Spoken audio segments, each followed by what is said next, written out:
ನಮಸ್ಕಾರ ವೀಕ್ಷಕರೇ, ಓಲಿ news YouTube ಚಾನಲ್ಗೆ ಮತ್ತೊಮ್ಮೆ ನಿಮಗೆಲ್ಲ ಸ್ವಾಗತ. ನಾನು ನಿಮ್ಮ ಗೆಳೆಯ ಹೇಮಂತ್. ಕರ್ನಾಟಕದ 28 ಲೋಕಸಭಾ ಕ್ಷೇತ್ರಗಳನ್ನು ಗೆಲ್ಲಬೇಕು ಅಂತಕ್ಕಂಥ ಒಂದು ಮಹತ್ವದ ಗುರಿಯನ್ನು ಹೊಂದಿರತಕ್ಕಂಥ ಬಿಜೆಪಿ ಜೆಡಿಎಸ್ ಮೈತ್ರಿ ಪಕ್ಷಗಳು ಇದೀಗ ಕರ್ನಾಟಕದ 28 ಲೋಕಸಭಾ ಕ್ಷೇತ್ರಗಳಿಗೆ ತನ್ನ ಅಭ್ಯರ್ಥಿಯನ್ನು ಅಂತಿಮಗೊಳಿಸಿದವೆ ಅಂತಕ್ಕಂಥ ಮಾಹಿತಿಗಳು ಬಿಜೆಪಿ ಹಾಗೂ ಜೆಡಿಎಸ್ನ ವಲಯಗಳಿಂದ ಲಭ್ಯವಾಗಿದ್ದಾವೆ. ಇಡೀ ಭಾರತದಲ್ಲಿ 195ಕ್ಕೂ ಹೆಚ್ಚು ಸ್ಥಾನಗಳಿಗೆ ತನ್ನ ಅಭ್ಯರ್ಥಿಗಳ ಮೊದಲ ಪಟ್ಟಿಯನ್ನು ಬಿಡುಗಡೆ ಮಾಡಿರ್ತಕ್ಕಂಥ ರಾಷ್ಟ್ರೀಯ ಬಿಜೆಪಿ ನಾಯಕರು ಇದೀಗ ಎರಡನೇ ಪಟ್ಟಿಯ ಬಿಡುಗಡೆಯ ತಯಾರಿಯಲ್ಲಿ ಇರ್ತಕ್ಕಂಥದ್ದು ನಮಗೆಲ್ಲ ಗೊತ್ತಿರತಕ್ಕಂಥ ವಿಚಾರ. ಇನ್ನೇನು ಎರಡು ಮೂರನೇ ದಿನದಲ್ಲಿ ತನ್ನ ಅಭ್ಯರ್ಥಿಗಳ ಎರಡನೇ ಪಟ್ಟಿಯನ್ನು ಬಿಜೆಪಿ ಬಿಡುಗಡೆ ಮಾಡುತ್ತೆ ಅಂತಕ್ಕಂಥ ಮಾಹಿತಿಗಳು ಲಭ್ಯವಿದ್ದಾವೆ. ಈ ಸಂದರ್ಭದಲ್ಲಿಯೇ ಕರ್ನಾಟಕದ 28 ಲೋಕಸಭಾ ಕ್ಷೇತ್ರಗಳಿಗೆ ಬಿಜೆಪಿ ಹಾಗೂ ಜೆಡಿಎಸ್ ತನ್ನ ಅಭ್ಯರ್ಥಿಗಳನ್ನು ಅಂತಿಮಗೊಳಿಸಿದೆ ಅಂತಕ್ಕಂಥ ಮಾಹಿತಿಗಳು ಬರ್ತಾ ಇದ್ದಾವೆ.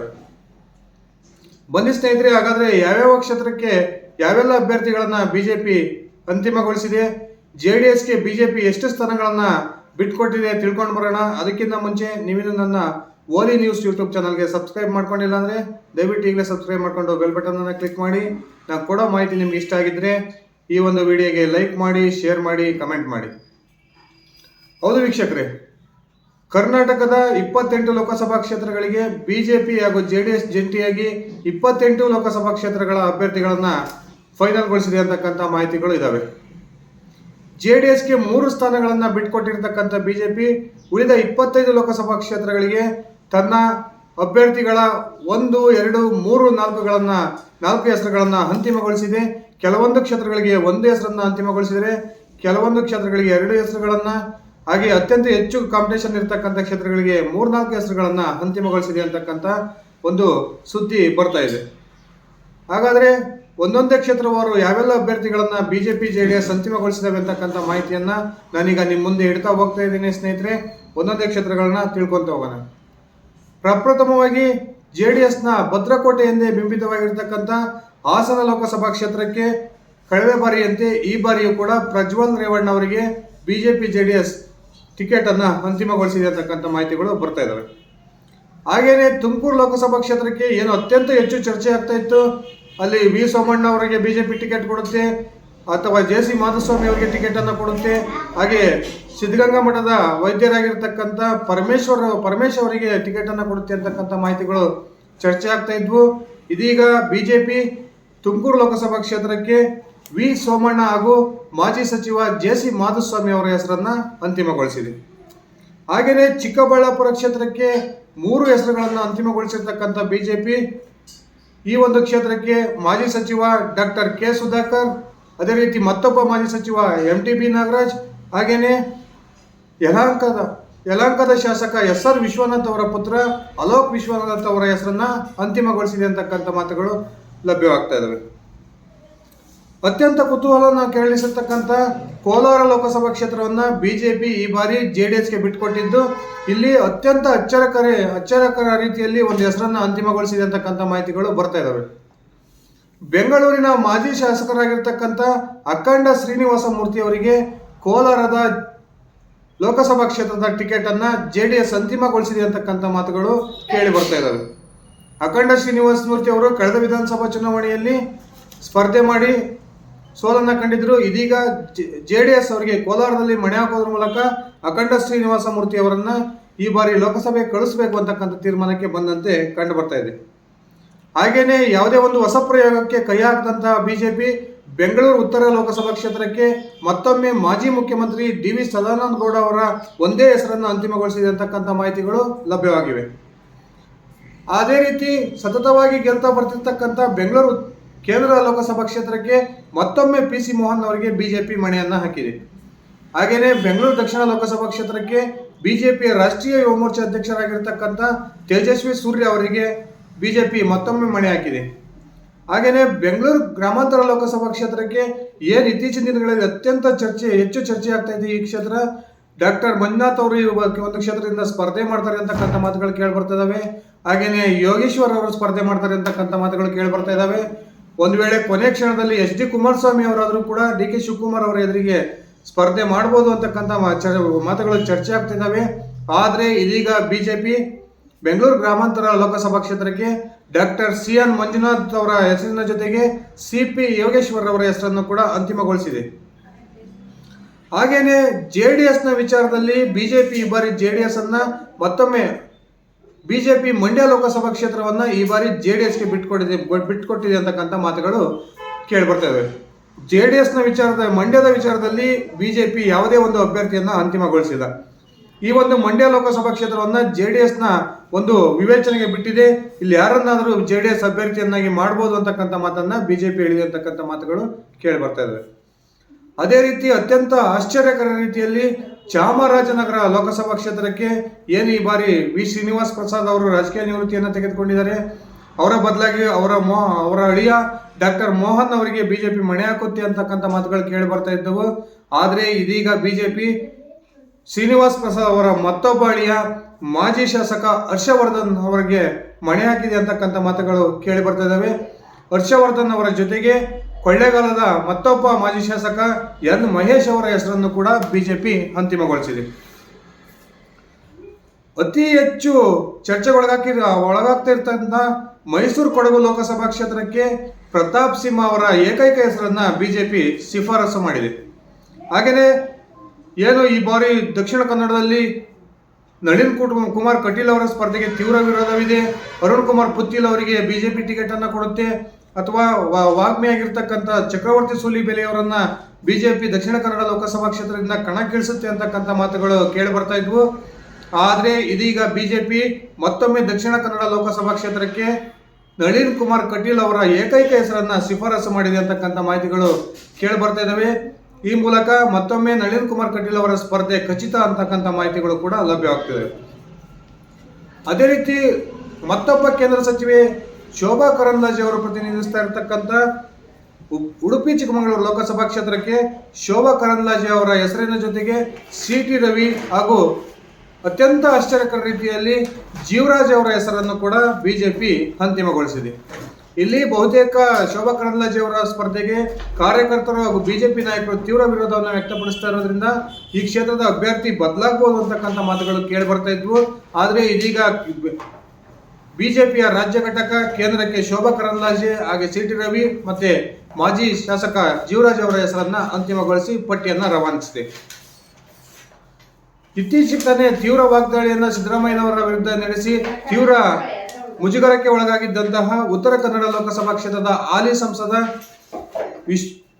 ಅನಂತ್ ಕುಮಾರ್ ಹೆಗಡೆ ಅವರಿಗೆ ಈ ಬಾರಿ ಟಿಕೆಟ್ ಮಿಸ್ ಆಗುತ್ತೆ ಅಂತಕ್ಕಂಥ ಮಾತುಗಳು ಕೇಳಿ ಬರ್ತಾ ಇದ್ವು. ಆದರೆ ಇದೀಗ ಬಿಜೆಪಿ ಅನಂತ್ ಕುಮಾರ್ ಹೆಗಡೆ ಅವರ ಹೆಸರಿನ ಜೊತೆಗೆ ಮಾಜಿ ಸ್ಪೀಕರ್ ವಿಶ್ವೇಶ್ವರ ಹೆಗಡೆ ಕಾಗೇರಿ ಅವರ ಹೆಸರು, ಅದೇ ರೀತಿ ಮತ್ತೊಬ್ಬ ಹಿಂದೂ ಸಂಘಟನೆಯ ಪ್ರಮುಖರಾಗಿರ್ತಕ್ಕಂಥ ಹರಿಪ್ರಕಾಶ್ ಕೋಡೆಮನೆ ಅವರ ಹೆಸರನ್ನ ಅಂತಿಮಗೊಳಿಸಿದೆ ಅಂತಕ್ಕಂಥ ಮಾಹಿತಿಗಳು ಲಭ್ಯವಾಗಿವೆ. ಇನ್ನೇನು ವಿವಾದವೇ ಇಲ್ಲದಂತಹ ಶಿವಮೊಗ್ಗ ಲೋಕಸಭಾ ಕ್ಷೇತ್ರಕ್ಕೆ ಏಕೈಕ ಅಭ್ಯರ್ಥಿ ಹೆಸರು ರವಾನೆಯಾಗಿದೆ. ಅದು ಮಾಜಿ ಮುಖ್ಯಮಂತ್ರಿ BS ಯಡಿಯೂರಪ್ಪನವರ ಪುತ್ರ BY ರಾಘವೇಂದ್ರ. ಹಾಗೇನೆ ದಾವಣಗೆರೆ ಲೋಕಸಭಾ ಕ್ಷೇತ್ರದಲ್ಲಿ ಈ ಬಾರಿ ಏನು GM ಸಿದ್ದೇಶ್ವರ್ ಅವರಿಗೆ ಟಿಕೆಟ್ ಬಿಜೆಪಿ ನಿರಾಕರಿಸುತ್ತೆ, ಆ ಮೂಲಕ ಹೊಸ ಮುಖಕ್ಕೆ ಮಣೆಯನ್ನು ಹಾಕುತ್ತೆ ಅಂತಕ್ಕಂಥ ಮಾತುಗಳು ಚರ್ಚೆಯಲ್ಲಿದ್ವು. ಆದರೆ ಇದೀಗ ಬಿಜೆಪಿ GM ಸಿದ್ದೇಶ್ವರ್ ಅವರ ಹೆಸರಿನ ಜೊತೆಗೆ ಮಾಜಿ ಸಚಿವ ಹೊನ್ನಾಳಿಯ ಮಾಜಿ ಶಾಸಕ MP ರೇಣುಕಾಚಾರ್ಯ ಅವರ ಹೆಸರನ್ನು ಕೂಡ ಅಂತಿಮಗೊಳಿಸಿ ಕೇಂದ್ರದ ಒಂದು ಮುದ್ರೆಗಾಗಿ ರವಾನಿಸಿದೆ ಅಂತಕ್ಕಂಥ ಮಾತುಗಳು ಕೇಳಿ ಬರ್ತದೆ. ಅತ್ಯಂತ ಹೆಚ್ಚು ಕುತೂಹಲವನ್ನು ಕೆರಳಿಸಿರ್ತಕ್ಕಂಥದ್ದು ಹಾವೇರಿ ಲೋಕಸಭಾ ಕ್ಷೇತ್ರ. ಶಿವಕುಮಾರ್ ಉದಾಸಿ ಅವರ ರಾಜಕೀಯ ನಿವೃತ್ತಿಯ ಘೋಷಣೆ ನಂತರ ಇಲ್ಲಿ ಬಿಜೆಪಿಗೆ ಅನೇಕ ಒಂದು ಆಕಾಂಕ್ಷಿಗಳಿದ್ರು. ಇದರಲ್ಲಿ ಪ್ರಮುಖವಾಗಿ ಬಿಜೆಪಿ ಒಂದು 4-5 ಹೆಸರನ್ನು ಅಂತಿಮಗೊಳಿಸಿ ಕೇಂದ್ರಕ್ಕೆ ಪಟ್ಟಿಯನ್ನು ರವಾನಿಸಿದೆ. ಅದರಲ್ಲಿ ಜಗದೀಶ್ ಶೆಟ್ಟರ್, ಹಾಗೇನೆ ಬಸವರಾಜ ಬೊಮ್ಮಾಯಿ, ಹಾಗೆ ಕರ್ನಾಟಕದ ಮಾಜಿ ಉಪಮುಖ್ಯಮಂತ್ರಿ ಮಗನಾಗಿರ್ತಕ್ಕಂಥ KS ಈಶ್ವರಪ್ಪನವರ ಪುತ್ರರಾಗಿರ್ತಕ್ಕಂಥ KE ಕಾಂತೇಶ್ ಅವರ ಹೆಸರನ್ನ, ಅದೇ ರೀತಿ ಮಾಜಿ ಸಚಿವ BC ಪಾಟೀಲ್, ಮತ್ತೊಬ್ಬ ಸಂದೀಪ್ ಪಾಟೀಲ್ ಅಂತಕ್ಕಂಥ ಹೆಸರನ್ನ 5 ಹೆಸರನ್ನ ಕೇಂದ್ರಕ್ಕೆ ರವಾನೆ ಮಾಡೋದ್ರ ಮೂಲಕ ಅತ್ಯಂತ ಕುತೂಹಲ ಕೆರಳಿಸಿರ್ತಕ್ಕಂಥ ಒಂದು ಕ್ಷೇತ್ರವಾಗಿ ಹಾವೇರಿ ಬಿಜೆಪಿಯ ಪಾಲಿಗೆ ಒಮ್ಮಿದೆ ಅಂದರೆ ತಪ್ಪಾಗೋದಿಲ್ಲ. ಹಾಗೇನೆ ಮತ್ತೊಂದು ಕುತೂಹಲದ ಹೆಸರನ್ನ ಏನು ಹುಬ್ಬಳ್ಳಿ ಧಾರವಾಡ ಲೋಕಸಭಾ ಕ್ಷೇತ್ರಕ್ಕೆ ಬಿಜೆಪಿ ಶಿಫಾರಸನ್ನ ಮಾಡಿದೆ. ಅದು ಕೇಂದ್ರ ಸಚಿವ ಪ್ರಹ್ಲಾದ್ ಜೋಶಿ ಅವರ ಹೆಸರಿನ ಜೊತೆಗೆ ಮಾಜಿ ಮುಖ್ಯಮಂತ್ರಿ ಜಗದೀಶ್ ಶೆಟ್ಟರ್ ಅವರ ಹೆಸರನ್ನು ಕೂಡ ಬಿಜೆಪಿ ರವಾನೆ ಮಾಡೋದ್ರ ಮೂಲಕ ಅತ್ಯಂತ ಅಚ್ಚರಿಯನ್ನ ಈ ಕ್ಷೇತ್ರದ ವಿಷಯದಲ್ಲಿ ಹುಟ್ಟಾಕಿದೆ ಅಂದರೆ ತಪ್ಪಾಗೋದಿಲ್ಲ. ಹಾಗೇನೆ ಬೆಳಗಾವಿ ಲೋಕಸಭಾ ಕ್ಷೇತ್ರದಲ್ಲಿ ಈ ಬಾರಿ ಮಂಗಳಂಗಡಿ ಅವರಿಗೆ ಬಿಜೆಪಿ ಟಿಕೆಟ್ ಅನ್ನು ನಿರಾಕರಿಸುತ್ತೆ ಅಂತಕ್ಕಂಥದ್ದು ಸ್ಪಷ್ಟವಾಗಿದೆ. ಆ ಕಾರಣಕ್ಕೆ ಈ ಬಾರಿ ಮಂಗಳಂಗಡಿ ಅವರ ಹೆಸರಿನ ಜೊತೆಗೆ ರಾಜ್ಯಸಭಾ ಸದಸ್ಯರಾಗಿರ್ತಕ್ಕಂಥ ಈರಣ್ಣ ಕಡಾಡಿ ಅವರ ಹೆಸರು, ಅದೇ ರೀತಿ ಜಗದೀಶ್ ಶೆಟ್ಟರ್ ಅವರ ಹೆಸರನ್ನ ಬಿಜೆಪಿ ಅಂತಿಮಗೊಳಿಸಿದೆ. ಇದುವರೆಗೂ ಬಿಜೆಪಿಯ ಪಟ್ಟಿಯಲ್ಲಿ ಈರಣ್ಣ ಕಡಾಡಿ ಅವರ ಹೆಸರು ಎಲ್ಲೂ ಕೂಡ ಪ್ರಸ್ತಾಪ ಆಗಿರಲಿಲ್ಲ. ಆದರೆ ಇದೀಗ ಬಿಜೆಪಿ ಅಂತಿಮಗೊಳಿಸಿರ್ತಕ್ಕಂಥ ಒಂದು ಸಂಭವನೀಯ ಅಭ್ಯರ್ಥಿಗಳ ಪಟ್ಟಿಯಲ್ಲಿ ಈರಣ್ಣ ಕಡಾಡಿ ಅವರ ಹೆಸರನ್ನ ಸೇರ್ಪಡೆ ಮಾಡೋದ್ರ ಮೂಲಕ ಬಹುದೊಡ್ಡ ಕುತೂಹಲವನ್ನ ಹುಟ್ಟುಹಾಕಿದೆ ಅಂದರೆ ತಪ್ಪಾಗೋದಿಲ್ಲ. ಹಾಗೇನೆ ಬೆಳಗಾವಿ ಜಿಲ್ಲೆಯ ಮತ್ತೊಂದು ಲೋಕಸಭಾ ಕ್ಷೇತ್ರವಾಗಿರ್ತಕ್ಕಂಥ ಚಿಕ್ಕೋಡಿ ಲೋಕಸಭಾ ಕ್ಷೇತ್ರಕ್ಕೆ ಹಾಲಿ ಸಂಸದ ಅಣ್ಣಾ ಸಾಹೇಬ್ ಜೊಲ್ಲೆ ಅವರ ಹೆಸರಿನ ಜೊತೆಗೆ ರಮೇಶ್ ಕತ್ತಿ ಹಾಗೂ ಮಹಂತೇಶ್ ಕವಟಗಿ ಮಠ ಅವರ ಹೆಸರನ್ನ ಬಿಜೆಪಿ ಕೇಂದ್ರ ನಾಯಕರ ಅಂತಿಮ ಗಮನಕ್ಕೆ ರವಾನಿಸಿದ್ದು, ಈ ಒಂದು ಮೂವರು ಅಭ್ಯರ್ಥಿಗಳ ಪೈಕಿ ಯಾರಾದರೂ ಒಬ್ಬರು ಅಭ್ಯರ್ಥಿ ಆಗ್ಬೋದು ಅಂತಕ್ಕಂಥ ಮಾತುಗಳು ಕೇಳಿ ಬರ್ತಾ ಇದ್ದಾವೆ. ಹಾಗೇನೆ ಹಾಲಿ ಸಂಸದ ಪಿ ಸಿ ಗದ್ದಿಗೌಡರವರು ಪ್ರತಿನಿಧಿಸ್ತಾ ಇರತಕ್ಕಂಥ ಬಾಗಲಕೋಟೆ ಲೋಕಸಭಾ ಕ್ಷೇತ್ರಕ್ಕೆ ಪಿ ಸಿ ಗದ್ದಿಗೌಡರವರ ಏಕೈಕ ಹೆಸರನ್ನ ಬಿಜೆಪಿ ಶಿಫಾರಸು ಮಾಡೋದ್ರ ಮೂಲಕ ಇಲ್ಲಿ ಬಾಗಲಕೋಟೆ ವಿಚಾರದಲ್ಲಿದ್ದಂತಹ ಅನೇಕ ಊಹಾಪೋಹಗಳಿಗೆ ತೆರೆಯನ್ನು ಎಳೆದಿದೆ ಅಂತಕ್ಕಂಥ ಮಾತುಗಳು ಕೇಳಿ ಬರ್ತಾ ಇದ್ದಾವೆ. ಹಾಗೇನೆ SC ಮೀಸಲು ಕ್ಷೇತ್ರವಾಗಿರ್ತಕ್ಕಂಥ ಹಾಲಿ ಸಂಸದ ರಮೇಶ್ ಜಿಗಜಿಣಗಿ ಅವರು ಪ್ರತಿನಿಧಿಸ್ತಾ ಇರತಕ್ಕಂಥ ವಿಜಯಪುರ ಲೋಕಸಭಾ ಕ್ಷೇತ್ರಕ್ಕೆ ರಮೇಶ್ ಜಿಗಜಿಣಗಿ ಅವರ ಹೆಸರಿನ ಜೊತೆಗೆ ಮಾಜಿ ಉಪಮುಖ್ಯಮಂತ್ರಿ ಗೋವಿಂದ ಕಾರಜೋಳ ಅವರ ಹೆಸರನ್ನು, ಅದೇ ರೀತಿ ಗೋವಿಂದ ಕಾರಜೋಳ ಅವರ ಪುತ್ರ ಗೋಪಾಲ್ ಕಾರಜೋಳ ಅವರ ಹೆಸರನ್ನು ಶಿಫಾರಸು ಮಾಡೋದ್ರ ಮೂಲಕ ಮೂರು ಹೆಸರನ್ನು ಅಂತಿಮಗೊಳಿಸಿ ಇದೀಗ ಕೇಂದ್ರಕ್ಕೆ ಪಟ್ಟಿಯನ್ನು ರವಾನಿಸಿದೆ. ಹಾಗೇನೆ ಕೇಂದ್ರ ಸಚಿವ ನಾರಾಯಣಸ್ವಾಮಿ ಅವರು ಏನು ಈ ಬಾರಿ ಚಿತ್ರದುರ್ಗ ಲೋಕಸಭಾ ಕ್ಷೇತ್ರದಿಂದ ಸ್ಪರ್ಧೆ ಮಾಡಲ್ಲ ಅಂತಕ್ಕಂಥ ಮಾತುಗಳು ಕೇಳಿ ಬರ್ತಾ ಇದ್ವು. ಈ ಒಂದು ಕಾರಣಕ್ಕೆ ಈ ಬಾರಿ ಚಿತ್ರದುರ್ಗ ಲೋಕಸಭಾ ಕ್ಷೇತ್ರದಿಂದ ಬಿಜೆಪಿ ಮಾದಾರ ಚೆನ್ನಯ್ಯ ಸ್ವಾಮಿಗಳ ಹೆಸರನ್ನು ಅಂತಿಮಗೊಳಿಸಿದೆ. ಅದೇ ರೀತಿ ಹೊಳಲ್ಕೆರೆಯ ಶಾಸಕರಾಗಿರ್ತಕ್ಕಂಥ ಎಂ ಚಂದ್ರಪ್ಪನವರ ಪುತ್ರ ರಘುಚಂದನ್ ಅವರ ಹೆಸರಿನ ಜೊತೆಗೆ ಎ ನಾರಾಯಣಸ್ವಾಮಿ ಅವರ ಹೆಸರನ್ನು ಕೂಡ ಅಂತಿಮಗೊಳಿಸಿದ್ದು, ಮೂರು ಹೆಸರುಗಳನ್ನು ಕೇಂದ್ರಕ್ಕೆ ರವಾನಿಸಿದೆ. ಅದೇ ರೀತಿ ವೈ ದೇವೇಂದ್ರಪ್ಪನವರ ಒಂದು ವಯಸ್ಸಿನ ಕಾರಣಕ್ಕೆ ಹಾಗೂ ಕಾರ್ಯಕರ್ತರ ವಿರೋಧದ ಕಾರಣಕ್ಕೆ ದೇವೇಂದ್ರಪ್ಪನವರು ಈ ಬಾರಿ ಬಳ್ಳಾರಿ ಲೋಕಸಭಾ ಕ್ಷೇತ್ರದಿಂದ ಬಿಜೆಪಿ ಅಭ್ಯರ್ಥಿ ಆಗಲ್ಲ ಅಂತಕ್ಕಂಥ ಮಾತುಗಳು ಕೇಳಿ ಬರ್ತಾ ಇದ್ವಲ್ಲ, ಆ ಒಂದು ಬಳ್ಳಾರಿ ಲೋಕಸಭಾ ಕ್ಷೇತ್ರಕ್ಕೆ ಮಾಜಿ ಸಚಿವ ಬಿ ಶ್ರೀರಾಮುಲು ಹಾಗೂ ವೈ ದೇವೇಂದ್ರಪ್ಪನವರ ಹೆಸರನ್ನ ಬಿಜೆಪಿ ಅಂತಿಮಗೊಳಿಸಿದೆ. ಹಾಗೇನೆ ಭಾರಿ ಚರ್ಚೆಯಲ್ಲಿದ್ದಂತಹ ಒಂದು ಲೋಕಸಭಾ ಕ್ಷೇತ್ರ ಅಂದರೆ ಅದು ಕೊಪ್ಪಳ. ಸಂಗಣ್ಣ ಕರಡಿ ಅವರಿಗೆ ವಯಸ್ಸಾಗಿದೆ, ಆ ಒಂದು ಭಾಗದಲ್ಲಿ ಕಾರ್ಯಕರ್ತರು ತೀವ್ರ ವಿರೋಧವನ್ನು ಸಂಗಣ್ಣ ಕರಡಿ ಅವರಿಗೆ ಮಾಡ್ತಾ ಇದ್ದಾರೆ ಅಂತಕ್ಕಂಥ ಒಂದು ಮಾಹಿತಿಗಳು ಇತ್ತೀಚಿನ ದಿನಗಳಲ್ಲಿ ತೀವ್ರ ಚರ್ಚೆಗೆ ಒಳಗಾಗ್ತಿದ್ವು. ಆದರೆ ಇದೀಗ ಬಿಜೆಪಿ ಮತ್ತೊಮ್ಮೆ ಸಂಗಣ್ಣ ಕರಡಿ ಅವರಿಗೆ ಕೊಪ್ಪಳ ಲೋಕಸಭಾ ಕ್ಷೇತ್ರದಿಂದ ಮಣೆಯನ್ನು ಹಾಕಿದ್ದು, ಒಂದೇ ಒಂದು ಹೆಸರನ್ನ ಕೇಂದ್ರದ ನಾಯಕರ ಗಮನಕ್ಕೆ ರವಾನಿಸಿದೆ. ಹಾಗೆಯೇ ಕಳೆದ ಲೋಕಸಭಾ ಚುನಾವಣೆಯಲ್ಲಿ ಈಗಿನ AICC ಅಧ್ಯಕ್ಷರಾಗಿರ್ತಕ್ಕಂಥ ಮಲ್ಲಿಕಾರ್ಜುನ್ ಖರ್ಗೆ ಅವರನ್ನ ಸೋಲಿಸಿದ್ದಂತಹ ಉಮೇಶ್ ಜಾಧವ್ ಅವರಿಗೆ ಮತ್ತೊಮ್ಮೆ ಈ ಬಾರಿ ಬಿಜೆಪಿ ಗುಲ್ಬರ್ಗ ಲೋಕಸಭಾ ಕ್ಷೇತ್ರದಿಂದ ಉಮೇಶ್ ಜಾಧವ್ ಅವರ ಹೆಸರನ್ನ ಅಂತಿಮಗೊಳಿಸಿದೆ. ಈ ಬಾರಿ ಗುಲ್ಬರ್ಗ ಲೋಕಸಭಾ ಕ್ಷೇತ್ರದಿಂದ ಕಾಂಗ್ರೆಸ್ನಿಂದ ಬಹುತೇಕ ಮಲ್ಲಿಕಾರ್ಜುನ್ ಖರ್ಗೆ ಅವರು ಸ್ಪರ್ಧೆ ಮಾಡೋದಿಲ್ಲ ಅಂತಕ್ಕಂಥ ಮಾತುಗಳು ಕೇಳಿ ಬರ್ತಾ ಇದ್ದಾವೆ. ಅಲ್ಲಿ ಯಾರೇ ಅಭ್ಯರ್ಥಿ ಆದರೂ ಕೂಡ ಬಿಜೆಪಿಯಿಂದ ಉಮೇಶ್ ಜಾಧವ್ ಅವರೇ ಅಭ್ಯರ್ಥಿ ಆಗ್ತಾರೆ ಅಂತಕ್ಕಂಥ ಮಾಹಿತಿಗಳು ಲಭ್ಯವಾಗ್ತಾ ಇದ್ದಾವೆ. ಹಾಗೇನೆ ST ಮೀಸಲು ಕ್ಷೇತ್ರವಾಗಿರ್ತಕ್ಕಂಥ ರಾಯಚೂರು ಲೋಕಸಭಾ ಕ್ಷೇತ್ರದಿಂದ ಅತ್ಯಂತ ಆಶ್ಚರ್ಯಕರ ರೀತಿಯಲ್ಲಿ ಬಿ ಶ್ರೀರಾಮುಲು ಅವರ ಹೆಸರನ್ನ ಬಿಜೆಪಿ ಅಂತಿಮಗೊಳಿಸಿದೆ. ಅದರ ಜೊತೆಗೆ ಹಾಲಿ ಸಂಸದ ರಾಜಾ ಅಮರೇಶ್ ನಾಯಕ್ ಅವರಿಗೂ ಕೂಡ ಬಿಜೆಪಿ ಅಂತಿಮ ಪಟ್ಟಿಯಲ್ಲಿ ಅವಕಾಶವನ್ನ ಮಾಡಿಕೊಟ್ಟಿದ್ದು, ಈ ಬಿ ಶ್ರೀರಾಮುಲು ಅಥವಾ ರಾಜಾ ಅಮರೇಶ್ ನಾಯಕ್ ಅವರ ಇಬ್ಬರ ಪೈಕಿ ಒಬ್ಬರು ಲೋಕಸಭಾ ಕ್ಷೇತ್ರದ ರಾಯಚೂರಿನ ಅಭ್ಯರ್ಥಿ ಆಗ್ತಾರೆ ಅಂತಕ್ಕಂಥ ಮಾತುಗಳು ಕೇಳಿ ಬರ್ತಾ ಇದ್ದಾವೆ. ಇಡೀ ಕರ್ನಾಟಕದಲ್ಲಿ ಅತ್ಯಂತ ಹೆಚ್ಚು ವಿರೋಧವಿದ್ದಿದ್ದು ಬೀದರ್ನ ಭಗವಂತ್ ಖೂಬಾ ಅವರ ಚುನಾವಣೆ ಸ್ಪರ್ಧೆಗೆ.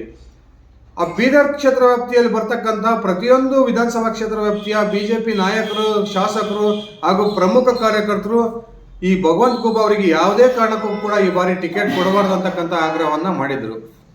ಆ ಒಂದು ಮೊನ್ನೆ ತಾನೇ ನಡೆದಂತಹ ಒಂದು ಬಹಿರಂಗ ಸಭೆಯಲ್ಲಿಯೇ ಪ್ರಭು ಚವ್ಹಾಣ್ ಅವರು ಕರ್ನಾಟಕದ ರಾಜ್ಯಾಧ್ಯಕ್ಷ ವಿಜಯೇಂದ್ರ ಅವರ ಕಾಲಿಗೆನೇ ಬಿದ್ದಿದ್ರು ಇಡೀ ವೇದಿಕೆಯ ಮುಂಭಾಗದಲ್ಲಿ. ಯಾವುದೇ ಕಾರಣಕ್ಕೂ ಭಗವಂತ ಖೂಬಾ ಅವರಿಗೆ ಟಿಕೆಟ್ ಕೊಡಬೇಡ್ರಿ, ಅವ್ರಿಗೆ ಕೊಟ್ಟರೆ ನಾವು ಅವರ ಪರವಾಗಿ ಕೆಲಸವನ್ನ ಮಾಡೋದಿಲ್ಲ ಅಂತಕ್ಕಂಥ ಆಗ್ರಹವನ್ನ ಅಲ್ಲಿ ಮಾಡಿದ್ದಂಥದ್ದನ್ನು ನಾವೆಲ್ಲ ನೋಡಿದ್ದೀವಿ. ಆದರೆ ಇದೀಗ ಬಿಜೆಪಿ ಯಾವುದೇ ಹೊಸ ರಿಸ್ಕ್ ತೆಗೆದುಕೊಳ್ಳೋದಕ್ಕೆ ತಯಾರಿಲ್ಲ ಅಂತಕ್ಕಂಥ ಒಂದು ಸಂದೇಶವನ್ನು ರವಾನಿಸಿದ್ದು, ಮತ್ತೊಮ್ಮೆ ಬೀದರ್ ಲೋಕಸಭಾ ಕ್ಷೇತ್ರದಿಂದ ಕೇಂದ್ರ ಸಚಿವ ಭಗವಂತ್ ಖೂಬಾ ಅವರ ಹೆಸರನ್ನೇ ಅಂತಿಮಗೊಳಿಸೋದ್ರ ಮೂಲಕ ಅದೇನು ಬೀದರ್ ಲೋಕಸಭಾ ಕ್ಷೇತ್ರ ವ್ಯಾಪ್ತಿಯಲ್ಲಿ ಏನು ಬಂಡಾಯ ಒಂದು ಎದ್ದಿತ್ತು, ಈ ಬಂಡಾಯಕ್ಕೆ ಸೊಪ್ಪಾಕಿಲ್ಲ ಅಂತಕ್ಕಂಥ ಮಾಹಿತಿಗಳು ಲಭ್ಯ ಆಗ್ತಾ ಇದಾವೆ. ಸ್ನೇಹಿತರೆ, ಇದಿಷ್ಟು ಕರ್ನಾಟಕದ 28 ಲೋಕಸಭಾ ಕ್ಷೇತ್ರಕ್ಕೆ ಬಿಜೆಪಿ ಹಾಗೂ JDS ಮೈತ್ರಿ ಅಭ್ಯರ್ಥಿಗಳನ್ನ 28 ಲೋಕಸಭಾ ಕ್ಷೇತ್ರಕ್ಕೆ ಅಂತಿಮಗೊಳಿಸಿದಾವೆ. 3 ಕ್ಷೇತ್ರಗಳನ್ನ ಬಿಜೆಪಿ JDSಗೆ ಬಿಟ್ಕೊಟ್ರೆ ಇನ್ನುಳಿದ 25 ಲೋಕಸಭಾ ಕ್ಷೇತ್ರಗಳಲ್ಲಿ ಬಿಜೆಪಿನೇ ಸ್ಪರ್ಧೆ ಮಾಡುತ್ತೆ. ಆ ಮೂಲಕ ಕರ್ನಾಟಕದ 28 ಲೋಕಸಭಾ ಕ್ಷೇತ್ರಗಳಿಗೂ ಕೂಡ ತಮ್ಮ ಅಂತಿಮ ಅಭ್ಯರ್ಥಿಗಳ ಪಟ್ಟಿಯನ್ನ, ಸಂಭವನೀಯ ಅಭ್ಯರ್ಥಿಗಳ ಪಟ್ಟಿಗಳನ್ನ ಕೇಂದ್ರದ ಗಮನಕ್ಕೆ ತಂದಿದ್ದು, ಈ ಒಂದು ಇನ್ನೇನು 2-3 ದಿನಗಳಲ್ಲಿ ಬಿಜೆಪಿಯ 2ನೇ ಪಟ್ಟಿ ರಿಲೀಸ್ ಆಗ್ತಾ ಇದೆ. ಆ ಪಟ್ಟಿಯಲ್ಲಿ ಕರ್ನಾಟಕದ ಸುಮಾರು 15ಕ್ಕೂ ಹೆಚ್ಚು ಲೋಕಸಭಾ ಕ್ಷೇತ್ರಗಳಿಗೆ ಬಿಜೆಪಿ ತನ್ನ ಅಭ್ಯರ್ಥಿಯನ್ನ ಘೋಷಣೆ ಮಾಡುತ್ತೆ ಅಂತಕ್ಕಂಥ ಮಾತುಗಳು ಕೇಳಿ ಬರ್ತಾ ಇದಾವೆ. ಸ್ನೇಹಿತರೆ, ದಯವಿಟ್ಟು ಕಮೆಂಟ್ ಮಾಡಿ, ಬಿಜೆಪಿ ಕೊಟ್ಟಿರ್ತಕ್ಕಂಥ 28 ಲೋಕಸಭಾ ಕ್ಷೇತ್ರಗಳ ಪಟ್ಟಿಯಲ್ಲಿ ಎಷ್ಟು ಜನ ಬಿಜೆಪಿಯಿಂದ ಗೆಲ್ಬಹುದು, ಅಥವಾ ಈ ಒಂದು ಅಭ್ಯರ್ಥಿಗಳು ಸೂಕ್ತವಲ್ವಾ ಅಥವಾ ಸೂಕ್ತವಾಗಿದ್ದಾರಾ? ನಿಮ್ಮ ವೈಯಕ್ತಿಕ ಅಭಿಪ್ರಾಯ ಏನಿದೆ ದಯವಿಟ್ಟು ಕಮೆಂಟ್ ಮಾಡಿ ತಿಳಿಸಿ ಸ್ನೇಹಿತರೆ. ಇದಿಷ್ಟಾಗಿತ್ತು ನನ್ನ ಇವತ್ತಿನ ವಿಡಿಯೋ. ಧನ್ಯವಾದಗಳು. ಶುಭ ದಿನ.